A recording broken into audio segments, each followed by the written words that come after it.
Mateus capítulo 25. Irmãos, o que Deus tem colocado no meu coração é uma restauração. Deus me mostrou o quanto nós precisamos de restauração, o quanto que a sua igreja necessita de restauração.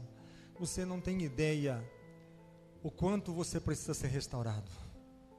Nós precisamos ser restaurados na nossa família, precisamos ser restaurados nas nossas finanças, precisamos ser restaurados espiritualmente, precisamos ser restaurados fisicamente, profissionalmente e principalmente precisamos ser restaurados a nossa identidade como igreja. Por quê? Porque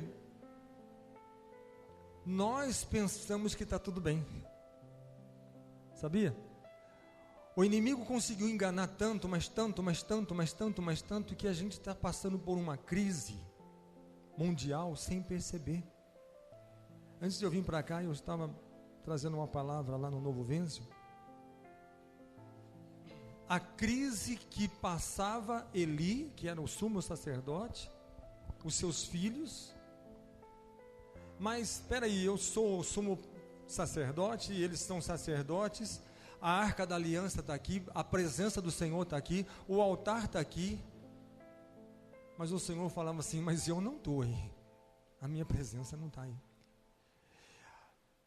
É possível estar dentro da casa, a família dentro da igreja, dentro da casa de Deus, no altar de Deus, diante da arca, mas não havia agrado ao Senhor. Por quê? Porque eles tiravam a gordura que era para ser queimada no altar e eles queimavam na churrasqueira deles. E queimar, retirar a gordura seria o mesmo que tocar na glória de Deus. Porque tudo aquilo que era falado sobre o altar se completava quando se queimava aquele holocausto, e o cheiro da gordura chegava às narinas de Deus com um cheiro suave e agradável. Sem aquilo, o sacrifício era parcial, não era total. E eu terminei lá dizendo, não vou pregar aqui o que eu preguei lá, mas eu terminei dizendo: é hora de nós pegarmos coisas, reservas nossas que nós não colocamos totalmente no altar e colocarmos no altar, porque para que o Senhor possa se agradar da nossa vida. Então tem muita coisa que a gente tira do altar para ser consumido, para ser consumado, para ser queimado. E quando nós colocamos tudo no altar para ser queimado, então vai chegar às narinas de Deus com cheiro suave e agradável. Então nós vamos agradar ao Senhor e Ele será agradado da nossa vida. Amém? Não é isso que eu vou falar, mas dia desses eu vou falar sobre a família. Hoje eu não vou falar sobre família. Hoje eu quero falar sobre a identidade da igreja. Vamos ler? Vamos lá? Mateus capítulo 25. Então o reino dos céus será semelhante a 10 virgens que, tomando as suas lâmpadas, saíram ao encontro do esposo. E 5 delas eram prudentes e 5 loucas. As loucas, tomando as suas lâmpadas, não levaram azeite consigo, mas as prudentes levaram azeite em suas vasilhas com as suas lâmpadas. E tardando o esposo, tosquenejaram todas e adormeceram. Mas à meia-noite ouviu-se um clamor: aí vem o esposo. Saí-lhe ao encontro. Então todas aquelas virgens se levantaram e prepararam as suas lâmpadas. E as loucas disseram às prudentes: dai-nos do vosso azeite, porque as nossas lâmpadas se apagam. Mas as prudentes responderam, dizendo: não seja acaso que nos falte a nós e a vós. Ide antes aos que o vendem e comprai-o para vós. E tendo elas ido comprá-lo, chegou o esposo, e as que estavam preparadas entraram com ele para as bodas, e fechou-se a porta. E depois chegaram também as outras virgens, dizendo: Senhor, Senhor, abre-nos a porta. E ele respondendo disse: em verdade vos digo que vos não conheço. Vigiai, pois, porque não sabeis o dia nem a hora em que o Filho do Homem há de vir. Amém? Por favor, os irmãos podem sentar. Irmãos, eu quero falar sobre identidade. Identidade.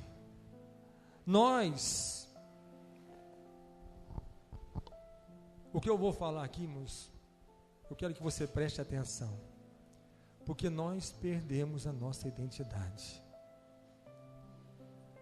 O que eu quero dizer é que a igreja do Senhor Jesus, ela está em crise.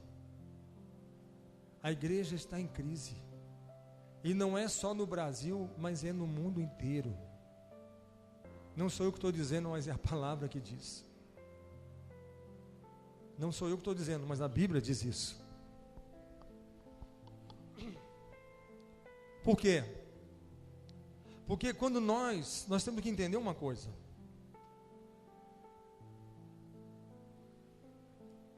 Gênesis capítulo 1, versículo 26 diz assim: façamos o homem. Quando tudo que Deus fez, haja luz e houve luz, foi a sua palavra. Haja separação das águas, terra seca, houve. Haja os luminares, houve. Haja árvores, campinas, árvores frutíferas, e houve. Haja aves nos céus, peixes nos mares, nos rios, animais, répteis. Tudo Deus foi falando e foi vindo à existência pela sua palavra. Mas teve uma coisa que Deus não usou a palavra, Deus usou a sua mão. Usou as suas mãos. Foi quando Ele foi fazer o homem.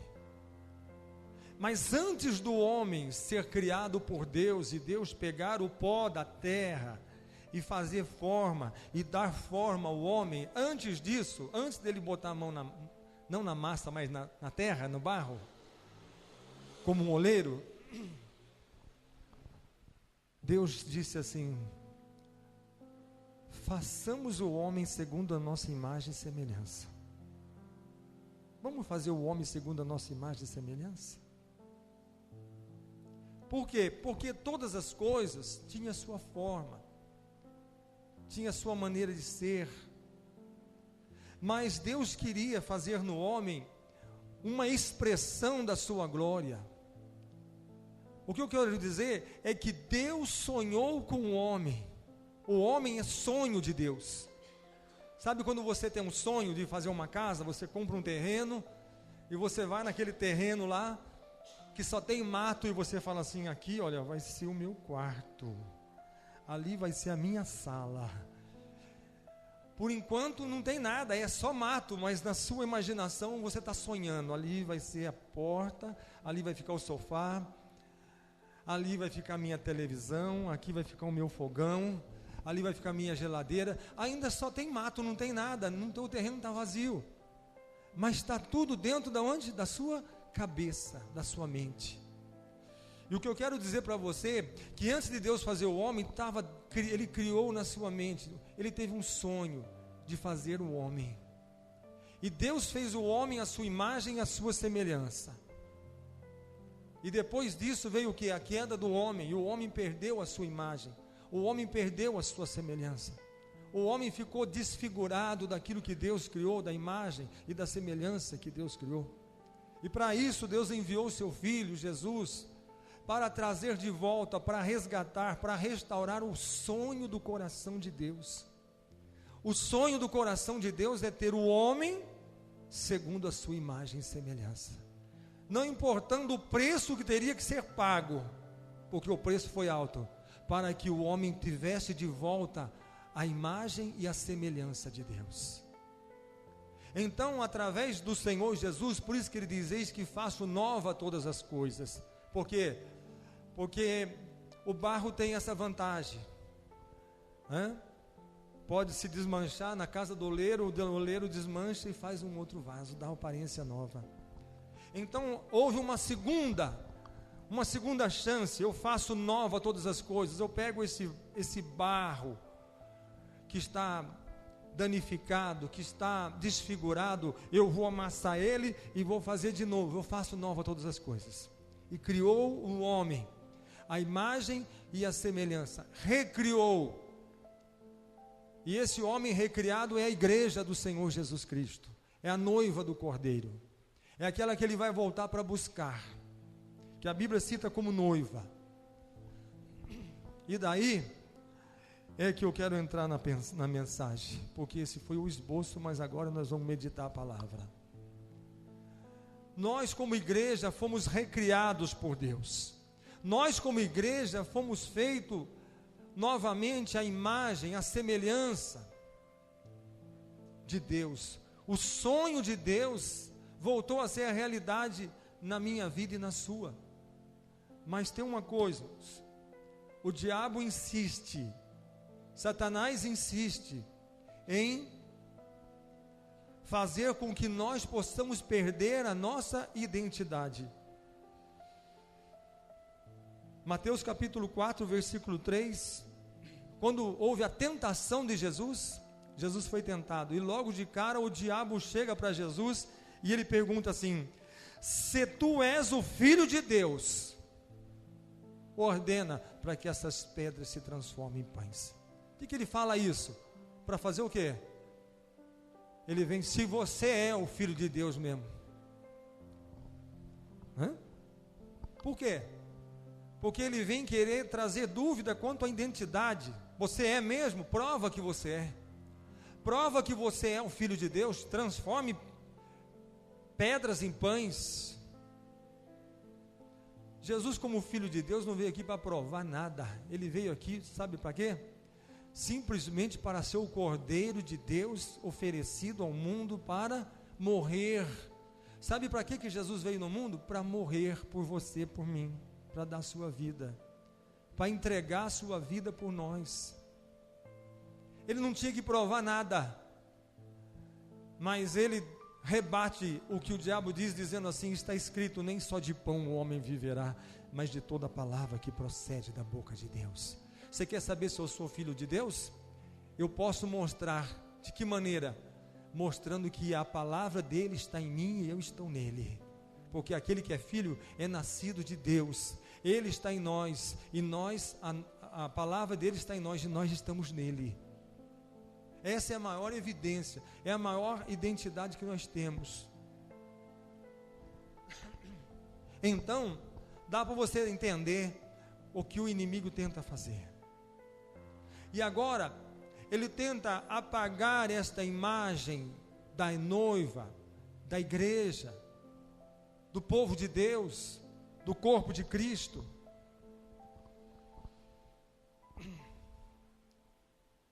Tentando fazer com que nós possamos estar duvidosos quanto à nossa real posição. Quem nós somos? Quem você é? Quem você é? O Espírito Santo veio para gerar na igreja a identidade. Vou explicar melhor quem nós somos. Primeira coisa que o Espírito quer testificar no nosso coração, a característica de que nós somos a noiva de Cristo, recriada por Ele, salva por Ele, comprada pelo sangue dEle, é, primeira coisa, nos chamar de noiva, a noiva do Cordeiro. A igreja quem é? A noiva do Cordeiro. A noiva do Cordeiro. Haverá as bodas, o casamento, as bodas entre o noivo, que é o Cordeiro, e a noiva, que é a igreja, diz a palavra do Senhor. E a igreja, quem que é a igreja? São aqueles que foram comprados no sangue de Jesus. Nós estamos dormentes porque nós ficamos em disputa de religião, em disputa de preferência, de quem é mais certo, quem é mais errado, quem faz o certo, quem faz errado, quem é bom, quem é ruim. E nós temos que entender uma coisa, que nós, sem recebemos a transformação de Jesus, nós somos todos nós, não importa, eu sou evangélico, mas eu posso estar todo desfigurado pelo pecado, mas o sangue de Jesus, ele veio para restaurar e para fazer a sua noiva bela, restaurada, edificada, santificada, glorificada. Por quê? Porque é isso que o Espírito Santo quer fazer no nosso coração. Então, vem as características. Me chamou a atenção algumas coisas aqui. Joel, capítulo 2, versículo 16. Já li tantas vezes isso, mas dessa vez me chamou a atenção. Ele diz assim, quando fala da descida do Espírito Santo. Joel,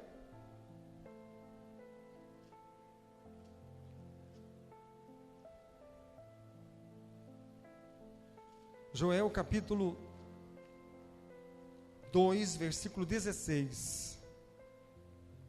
Diz assim, congregai o povo, santificai a congregação, ajuntai os anciãos, congregai os filhinhos e os que mamam. Saia o noivo da sua recâmara e a noiva do seu tálamo. É tão interessante, irmãos, o casamento judaico nos dias, por exemplo, nos dias de Jesus, no Velho Testamento, eles tinham um cerimonial tão interessante.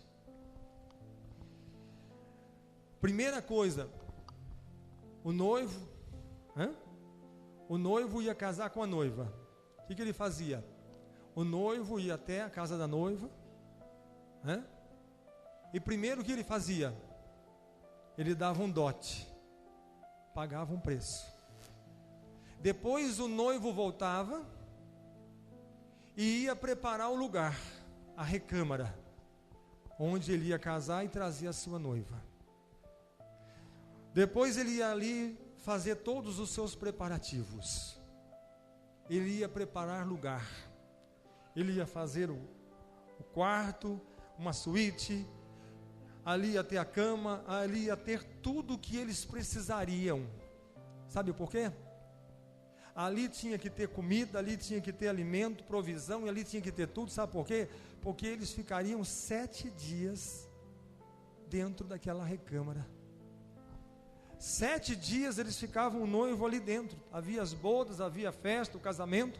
Terminava, eles entravam, eles ficavam 7 dias dentro daquele quarto, dentro daquela recâmara. E depois de 7 dias eles saíam. O que acontece?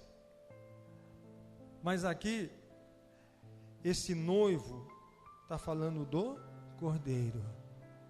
E aqui, a noiva está falando da igreja. Significa o quê?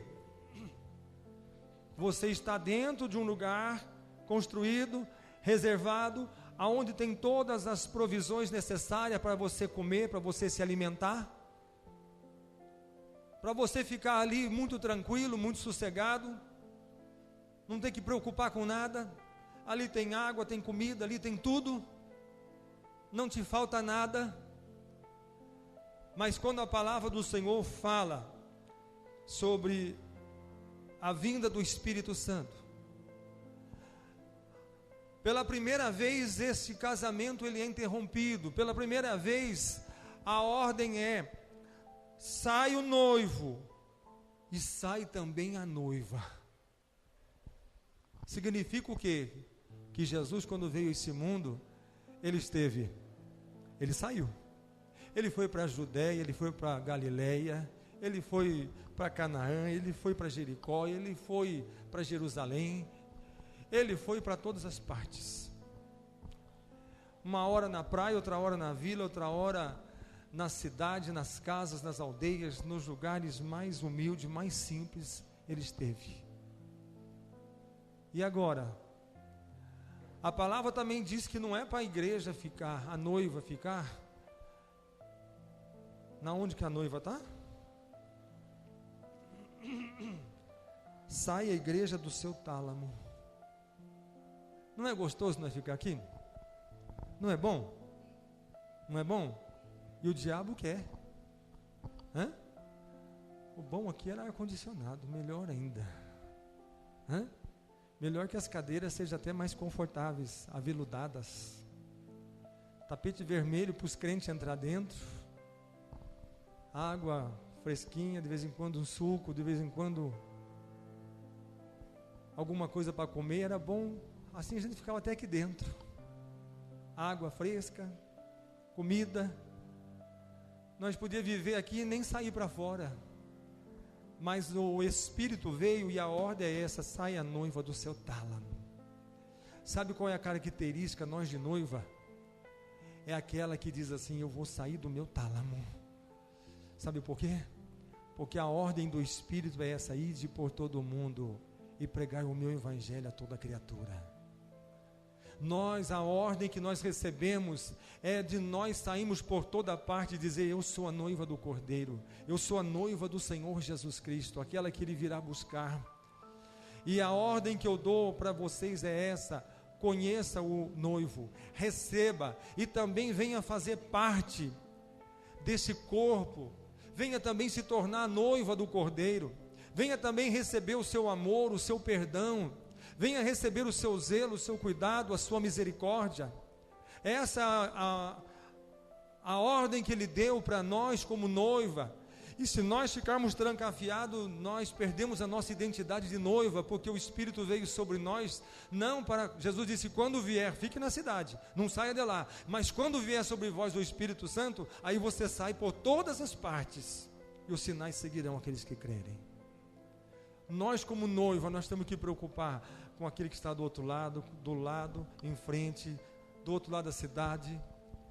Nós como igreja, e olha que ele diz ainda aqui, olha: tocai a buzina em Sião, santificai um jejum, proclamai um dia de proibição, congregai o povo, santificai a congregação, juntai os anciãos, congregai os filhinhos que mamam, saia o noivo do tálamo e a noiva do seu o noivo da sua recâmara, a noiva do seu tálamo. Chorem os sacerdotes, ministros do Senhor, entre o alpendre e o altar, e digam: poupa o teu povo, ó Senhor, e não entregues a tua herança ao opróbrio, para que as nações façam escárnio dele, porque diriam entre os povos: onde está o teu Deus?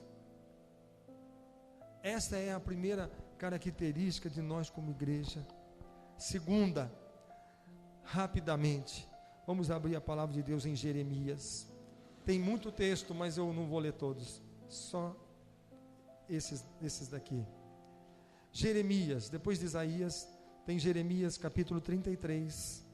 Jeremias capítulo 33, versículo 6. Jeremias capítulo 33, vamos pegar a partir do versículo 6.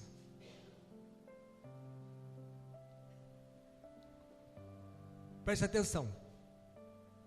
Eis que eu farei vir sobre ela saúde e cura, e o sararei, e lhes manifestarei abundância de paz e de verdade, e removerei o cativeiro de Judá e o cativeiro de Israel, e os edificarei como no princípio, e os purificarei de toda a sua maldade com que pecaram contra mim, e perdoarei todas as suas iniquidades com que pecaram contra mim, e com que transgrediram contra mim, e esta cidade me servirá de nome, de alegria, de louvor e de glória, entre todas as nações da terra que ouvirem todo o bem que eu lhe faço, e espalhar-se-ão e perturbar-se-ão por causa de todo o bem, e por causa de toda a paz que eu lhe dou.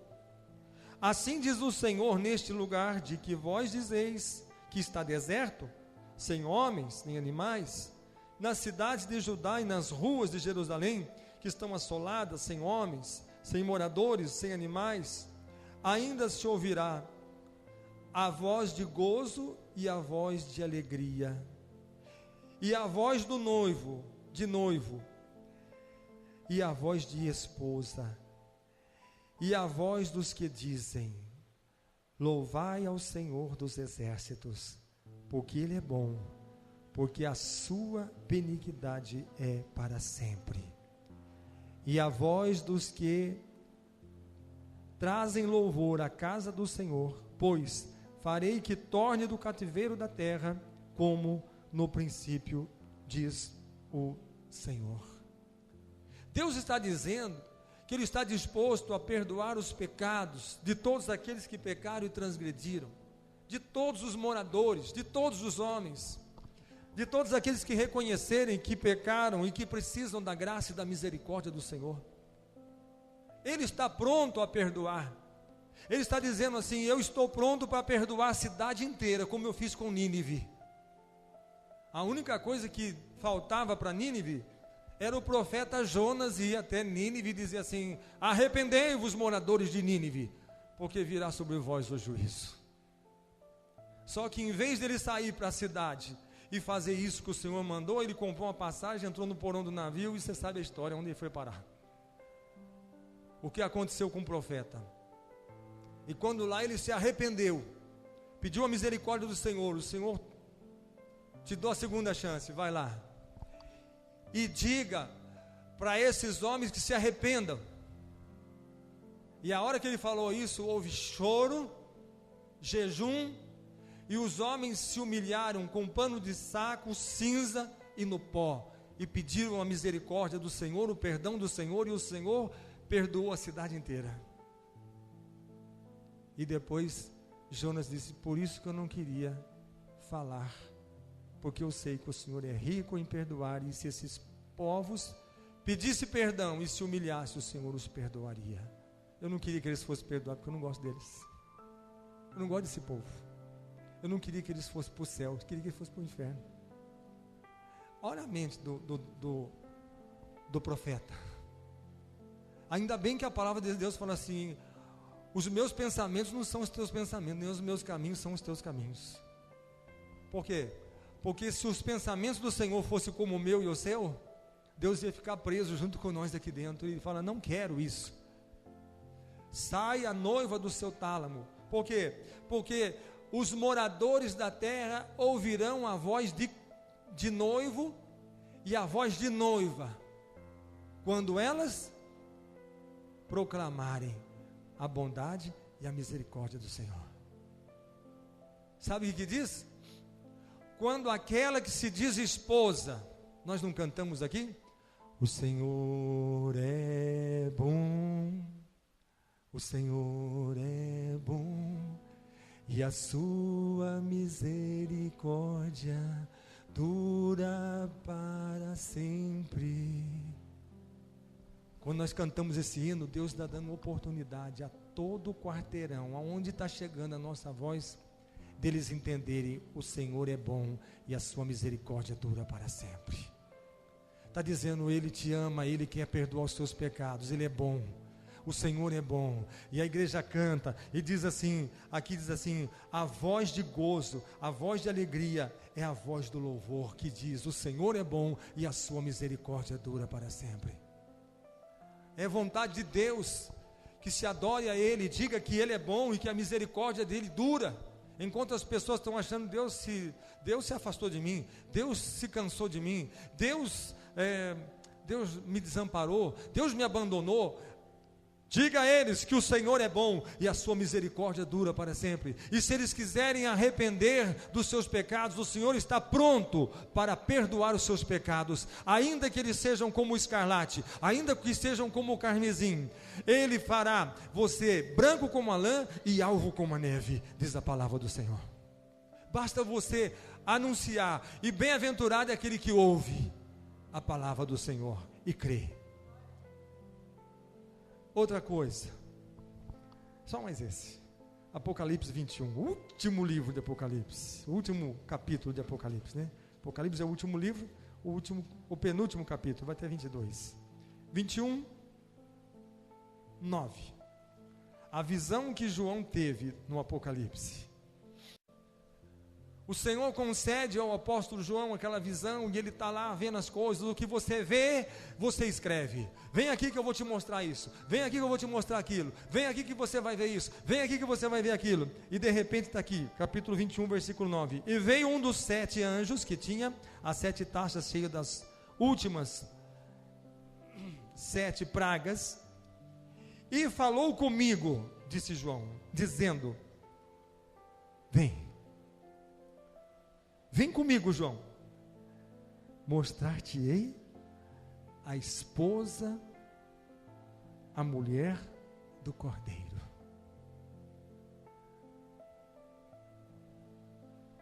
Dá para você imaginar isso? Em toda aquela movimentação dos céus que estava lá, o anjo falou assim: vem cá comigo, eu vou mostrar a coisa mais linda que existe aqui. Eu vou te mostrar a esposa, a noiva do Cordeiro. Vem cá. Ele levou num lugar assim. Veja que coisa mais linda. Toda de branco, ataviada, lá na glória do Senhor. Não existe coisa mais bonita, não existe coisa mais bela. Até chama atenção. Ela é a atenção dos anjos, ela é a atenção dos céus, ela é a coisa mais preciosa que existe no céu. Venha, eu vou te mostrar a coisa mais bonita que tem aqui, a coisa mais bela, a noiva do Cordeiro. Sabe quem é? A igreja.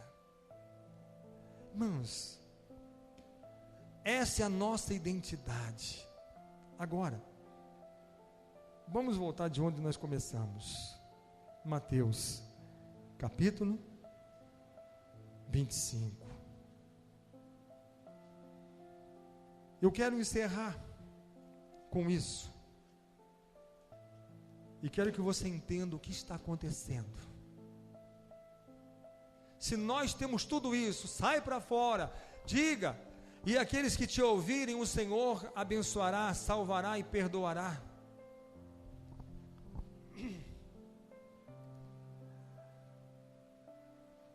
Diz aqui a palavra: semelhantemente, as 10 virgens que, tomando as suas lâmpadas, saíram ao encontro do esposo. Sabe, irmãos, nós estamos esperando o esposo. Quem está esperando a vinda do Senhor, a volta do Senhor? Quem está esperando? Eu estou esperando. Amém? Eu estou esperando, só que tem uma coisa. Aqui diz assim: por ele demorar, ele não vai demorar, ele vai vir na hora certa. Mas para nós ele está demorando. E por demorar, o que a gente fez? Tosquenejou, dormiu. Mas ele não disse que metade dormiu e metade ficou acordada. Ele disse: todas dormiram. Ou seja, a igreja dormiu. Quando eu disse crise, é o que está escrito na palavra. O que aconteceu com ela? Ela adormeceu. Ela adormeceu. Por quê? Porque o mundo jaz no maligno, o ladrão veio para roubar, matar e destruir. E basta você de manhã ligar o noticiário e você vai ver o que aconteceu. Quanta gente morreu, baleada, crime, morte, tráfico. Aí você vai falar: nossa, os repórteres não vencem falar tudo o que aconteceu. É muita notícia, é muita coisa, é muita coisa. Por quê? Porque o ladrão veio para roubar, matar e destruir. Enquanto isso, o que as igrejas fizeram? Reuniram nos seus templos maravilhosos, cantaram, louvaram, ar-condicionado, ventilador, choraram, deram louvores ao Senhor, glorificaram, adoraram, choraram, cantaram, sentiram a presença, pularam, dançaram. mas todas elas dentro do seu tálamo. Ficou a noiva no quarto, o que ela fez? Dormiu. Ela dormiu e diz: todas dormiram. Todas dormiram. Todas. E esse é o nosso perigo. Sabe por quê? Sabe por quê? Porque nós estamos dormindo. Você sabe que unção que tem na sua vida? Você sabe que poder tem na sua vida? E quando nós estamos dormindo, significa o quê? Estamos adormecidos. Significa, não é que estamos dormindo só não. Estamos dormindo, significa, quem dorme, o que acontece com ele? Quem dorme, o que faz? Desliga. Não desliga? Você dormiu, você desligou. Apagou. Esse dormir significa, ficou desligado de Deus. E quando nós desligamos de Deus, o que acontece? Desligar, separar, significa morte. Significa que a igreja, ela está hoje, talvez, motivada por um movimento, motivada por um ajuntamento de pessoas. Está uma benção, está uma benção, está uma benção. Tinha 200, agora tem 500. Tinha 500, agora tem 1000. E como é que está? Ih, irmão, está com uns problemas sérios lá, sabe? Está com uns problemas lá de adultério, uns problemas lá. Está feia a coisa lá, está brava. Está adormecido. Está adormecido. Está glorificando a Deus, está cantando, está aplaudindo, está adorando, mas está morta, está separada, está desligada. Por quê? Porque não tem a vida. Porque o que é a vida? É adoração, é a intimidade, é o relacionamento. O que é a vida? É quando nós acordamos. O que é a vida? É quando nós estamos diante do Cordeiro. O que é a vida? É quando nós estamos nos prostrando diante dele. O que é vida? Vida é santidade, é integridade, é unidade, é revelação, é humildade, é caráter, é restauração de altar. E se não houver isso, nós estamos dormindo, e estamos desligados, e estamos mortos. Por quê? Porque dessas 10 que estavam dormindo, 10 estavam com sorte. Não era sorte não, é que elas tinham azeite. Ela tinha diferença, elas tinham azeite. E nós temos que entender uma coisa: se não houver santidade, é porque nós estamos dormindo. Mas aquela que santificou, aquela que teve integridade com Deus, unidade, aquela que teve conserto, aquela que restaurou seus altares, aquela que buscou, aquela que orou, aquela que se humilhou, aquela que teve o caráter de receber a palavra do Senhor. Eu estava pregando na outra igreja, dizendo assim: aqueles homens tiravam do altar a gordura, postavam lá na churrasqueira deles, depois eles iam lá, aquela carne gorda, mas aquela era para ser colocada no altar, oferecido para o Senhor. Eles, vamos lá, agora é a nossa festa, vamos na churrascada, vamos lá, e vamos isso. E ali tinha um menino, que chamava quem? Samuel. Ô garoto, Samuel, vem cá, vamos comer com nós. Não. Vem comer com nós, Samuel, está aqui na mesa, está aqui, vem. Olha que cheiro gostoso. Não, eu estou com um pedaço de pão aqui. Rasgava o pão e comia o pão. Ah, garoto, larga a mão de ser trouxa. Se você quer comer o pão, pelo menos corta ele e bota essa carninha assada no meio aqui. Faz um lanche. Come aqui um churrasquinho. Ele falou: não posso. Por quê? Porque essa carne é para estar no altar do Senhor, não é para nós tocar nela. E se eu comer essa carne, eu vou estar tocando na glória de Deus. E tinha mais. E não tinha mais. Trazia um cordeiro, trazia uma ovelha. Eu sou sacerdote. Eu punha a mão na sua cabeça e punha a outra mão na cabeça da ovelha. E eu orava sobre o altar: Senhor, que os pecados dele sejam transferidos para essa ovelha. E quando ela for ofertada, sacrificada no altar, ela seja queimada. Aqui estará o seu pecado, a sua iniquidade. Degolava a ovelha, derramava o sangue no altar, um ensopo. Você está livre do seu pecado, o sacerdote dizia. Só que tem uma coisa, hein? Aí você vai comer aquilo? Você vai comer? Se chegar aqui e falar assim, ó, tem um boi gordo aqui, só que olha, veio lá de um lugar que estourou uma usina nuclear lá, mas ela está com um pouco de contaminação de radioatividade, mas é gostoso, um churrasquinho vai bem. Vem comer comigo. Eu falei, eu não. Por quê? Porque o que está nela vai me produzir morte. Eu, longe de eu comer isso aí, nem pensar. Ah, não estou nem aí, eu vou comer. Daí ele come e morre. Por quê? Porque a carne estava contaminada. E aquilo era para ser o quê? Trouxe para ser queimada. E quando aquilo, a contaminação era queimada no altar, chegava às narinas de Deus com um cheiro suave e agradável. Mas eles tiravam e aquilo ali, estavam comendo algo contaminado. E aquilo levou eles ao quê?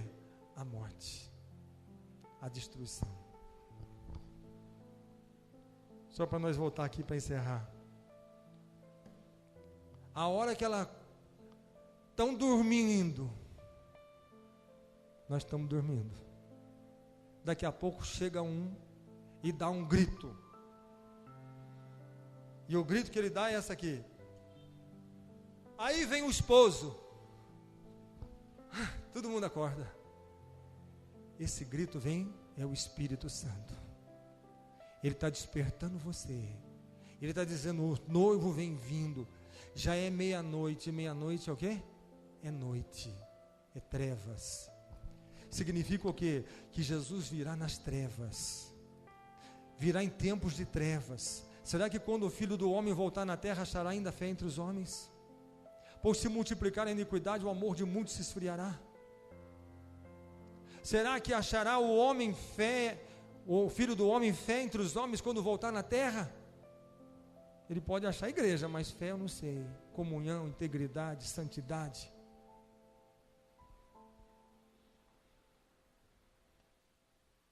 De repente, naquela escuridão, naquele breu, todo mundo risca e coloca fogo.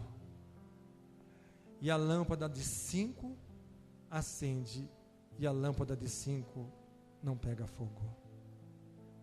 Eu estou com um sério problema, eu não tenho azeite.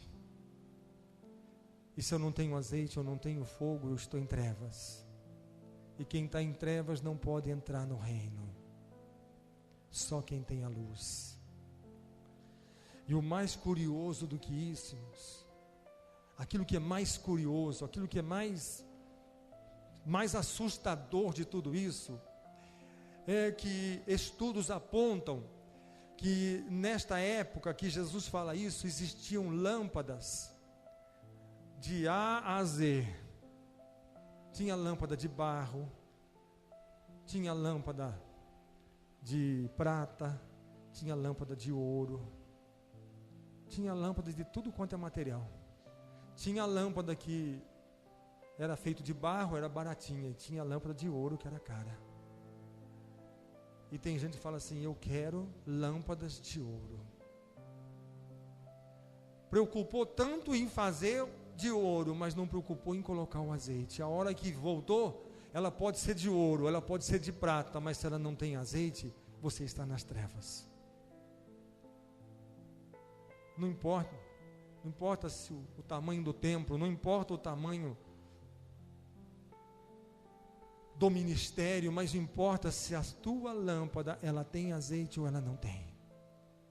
O Senhor fala com cada um de nós individualmente. Se a sua lâmpada estiver vazia, você vai estar em trevas, e você estiver em trevas, você não pode entrar no reino dos céus.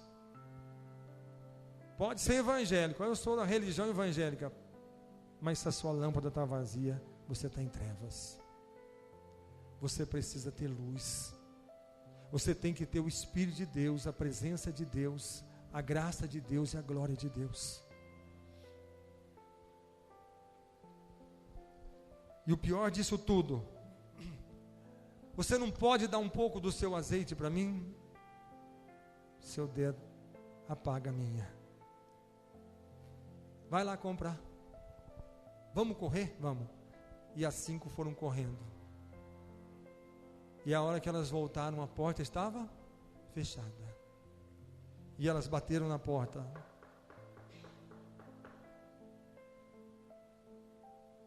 Meu amado, abre a porta para mim. E o que ele respondeu? Em verdade vos digo, que vos não conheço. Eu nem sei quem vocês são. Por que eu vou abrir a porta para desconhecido, para estranho? Por que eu vou abrir a minha porta para alguém que é estranho? Coisa interessante.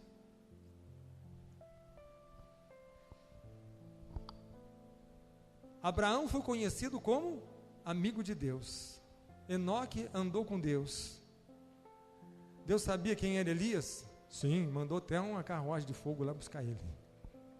Tomou para si. Deus sabia quem era Moisés? Sim. Deus sabia quem era Abraão? Sim. Deus sabia quem era Davi? Sim. Deus sabia quem era Paulo? Sim. Deus sabia quem era Pedro? Sim. Agora, Deus sabia quem era. Bota o seu nome agora. E aí, qual a resposta? Sim ou não? Você que tem que saber. Se você é conhecido dele, ele vai falar, não sei quem você é, não te conheço. Quem são os conhecidos do Senhor? São os seus íntimos. São aqueles que buscam. São aqueles que buscam o Senhor, aqueles que estão lá, Senhor, eis-me aqui, Senhor. Ô Senhor, quem é? O nome dele está escrito no livro da vida. Ele é conhecido. O céu inteiro te conhece. Venha e veja a noiva do Cordeiro. Ele sabe o seu nome. O nosso nome está escrito no livro da vida.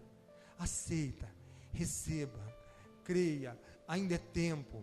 O noivo está para voltar, está chegando. Examine a sua lâmpada. Examine se a sua lâmpada ainda tem azeite. Examina que situação, que condições que está a sua lâmpada. E se ela não tem azeite, corre, porque ainda dá tempo. Corre, porque ainda ele não chegou. Mas não espera ele chegar para você ver que ela está sem azeite. Dá uma examinada e veja. Você é conhecido dele? Olha, eu estou em maus lençóis. Por quê? Porque eu estou meio estranho. Eu estou estranho diante dele. Senhor, agora mesmo eu quero ser seu amigo, Senhor. Eu quero me tornar o seu amigo. Eu quero falar contigo todo dia. Eu quero conversar com o Senhor a toda hora, a todo momento. Ô Senhor, eu conheço. Satanás, de onde tu vens? De rodear a terra. Tu viste o meu servo Jó? Deus sabe o nosso nome. Deus sabe quantos fios de cabelo nós temos na nossa cabeça. Quando nós nos tornamos amigos, Ele conhece tudo. O prazer dEle, a alegria dEle, o prazer dEle em estar junto de nós, caminhar conosco, estar conosco, nos alegrar conosco. Eu te amo. Você é meu amigo. Nós batemos papo toda hora, nós somos amigos. E aí, tem um fulano aí, pode entrar, ele é meu amigo. Entra. Eu conheço ele. Senão nós vamos bater e falar assim, não te conheço, não sei quem você é. Olha, só uma pessoa pode fazer você ser amigo de Deus. Você mesmo. Você mesmo. Eu hoje quero ser amigo de Deus. Amigo de Deus. Eu quero ter contato com Deus. Eu quero conhecer Deus. Eu quero amar Deus. Eu quero servir a Deus. Eu quero que Ele esteja no meu coração. Eu quero que a minha vida pertença a Ele. Dá uma olhada na sua churrasqueira lá, se não tem gorduras lá que nós temos que tirar e trazer no altar e queimar. Sabe o que é essa gordura? Sabe o que é? É o nosso pecado. É aquilo que nós ficamos com dó de queimar no altar. É aquilo que a lenha estava fumegando e a gente deu uma dó. Não sei. Bota a gordura no altar, irmãos. Queima tudo. Só assim você estará tendo um relacionamento profundo com Deus. Quem é esse? Esse foi aquele que queimou a sua gordura no altar. Esse foi aquele que pegou a sua iniquidade, o seu pecado, o seu orgulho. Ele pegou a sua maldade e botou no altar e deixou que o fogo queimasse tudo. Ele é meu amigo. Eu conheço ele. Pegue prepotência, orgulho, tudo aquilo que a gente acha que a gente é. Comigo é assim. Escreveu, não leu, o pau comeu, não é? Vamos pegar isso e pôr no altar, vamos deixar queimar todo o nosso orgulho, o nosso preconceito. Sabe qual é o mal da humanidade? O preconceito. Uma gente preconceituosa, uma gente que dá valor para chinelo e sapato, que distingue roupa, carro, que distingue casa. Eu quero ser amigo daquele que tem a casa bonita, que anda bem e tem um carro bom. Ele vai ser meu amigo. Só quero andar com gente boa, gente importante. Jesus veio aqui na terra, ele não procurou gente grande e nem importante, mas ele foi amigo dos pescadores, pessoas simples, pessoas humildes, pessoas que vinham até ele e ele estava ali junto. Ele não andou em palácio, não andou em hotel de luxo, não andou nas casas de luxo, mas nas casas dos humildes, dos simples. Deus, Ele te ama do jeito que você é e do jeito que você está. Ele te ama tanto, Ele te ama tanto, mas tanto, que Ele deu o seu Filho, para que você tivesse o sonho de Deus. O meu sonho é ver você bonito, a minha imagem, a minha semelhança. Mas nós só podemos ser a imagem e semelhança do Senhor quando nós pegamos toda a gordura, sem reserva, colocamos no altar e deixamos que o fogo queime completamente, e que chegue às narinas de Deus com um cheiro suave e agradável. Eu agradei a Deus porque eu queimei a gordura no altar. Todo o pecado que foi transferido por aquele animal, o animal foi colocado e foi consumido, e junto com aquele animal consumido, foi consumido o meu pecado, a minha iniquidade. Eu estou limpo, eu estou livre, eu estou salvo. Amém? Vamos colocar de pé. Feche os seus olhos.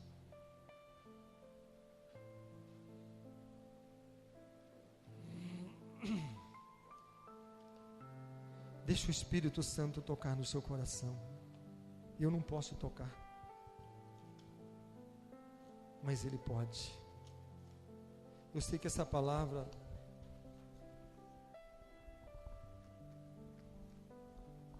falou muito comigo, e creio que falou com você também.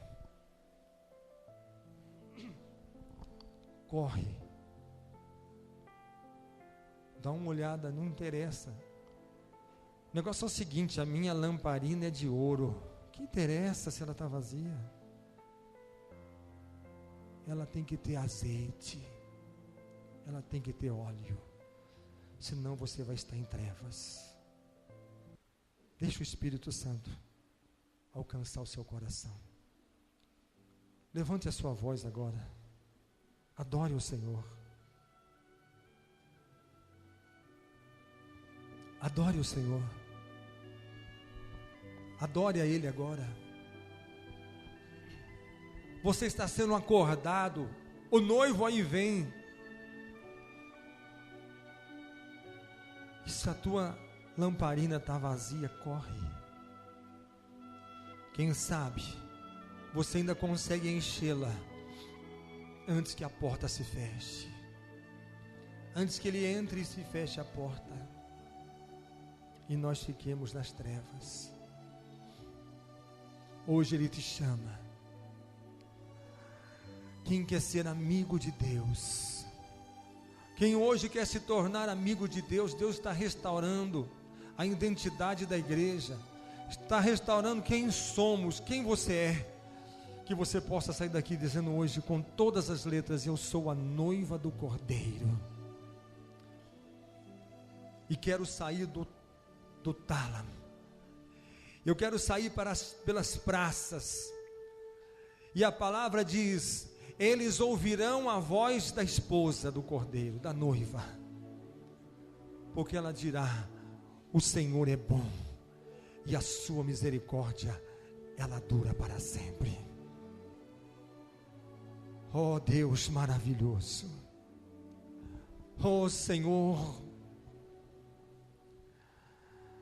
Quantas pessoas, eu não digo quantas, mas a palavra diz: todos estão dormindo. É o tempo, um tempo de sono. É um tempo de adormecimento. É um tempo, Senhor, que a noite está chegando, a meia-noite está chegando, as trevas estão sendo intensas, e a noiva está dormindo. O noivo está voltando, e ela está desapercebida. Talvez está tão preocupada com os seus afazeres, com o seu dia a dia, com os seus negócios, que se esqueceu de se tornar amiga de Deus, que se esqueceu de tornar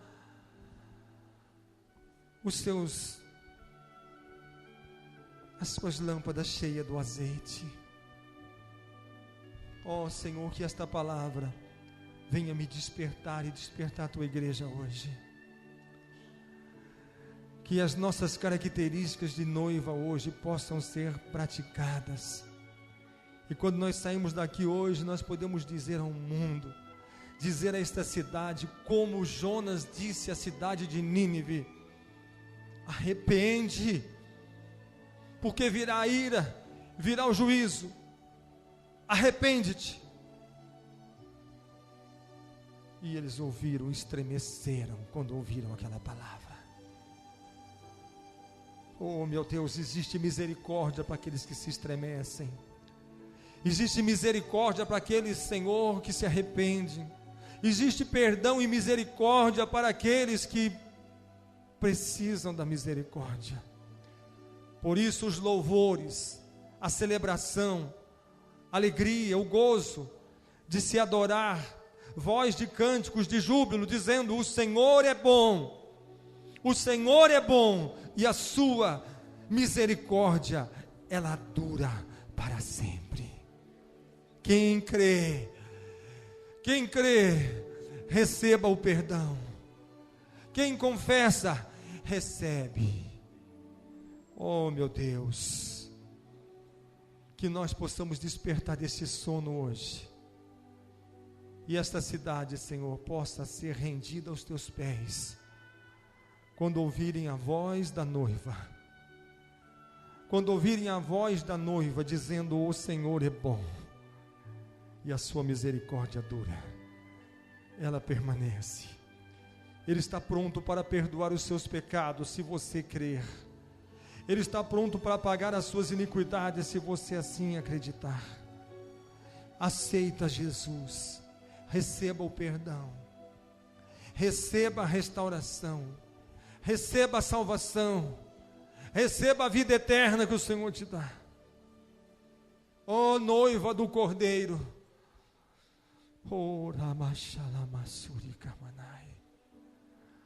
que um dia, quando o anjo tiver com a taça da ira de Deus para lançar na terra, ele possa olhar para um compartimento onde ele dizia: deixa eu contemplar mais uma vez a noiva, a esposa do Cordeiro, aquela que ele comprou com seu sangue, aquela que ele amou, e aquela que o amou de todo o seu coração, e deu toda a sua vida a ele. Receba o perdão, queima a sua gordura no altar hoje, não faça reservas, mas queima no altar hoje. Coloca o seu pecado, coloca a prepotência, coloca o orgulho, coloca a altivez, coloca tudo aquilo que você acha que te faz ser diferenciado, especial, mas você não é nada. Retendo essa gordura, coloca logo no altar para que ela seja queimada, para que o Senhor se agrade de você.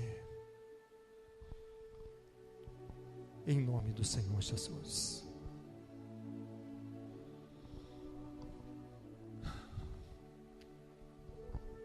Senhor Deus, estende as tuas mãos. Cura, Senhor, os doentes, os enfermos, os fracos, os necessitados. Senhor, estende as tuas mãos agora e renova a força. Renova a identidade de cada um, Senhor, que está aqui. E que primeiramente eles possam entender e crer que o Senhor restaurou e que o sonho de Deus voltou a ser concretizado na igreja. Nós somos a imagem e a semelhança do Senhor. Guarde isso em santidade, em honra, em comprometimento, em cumplicidade, em intimidade com o Senhor. Vá ao altar do Senhor e restaure o seu altar diante dele.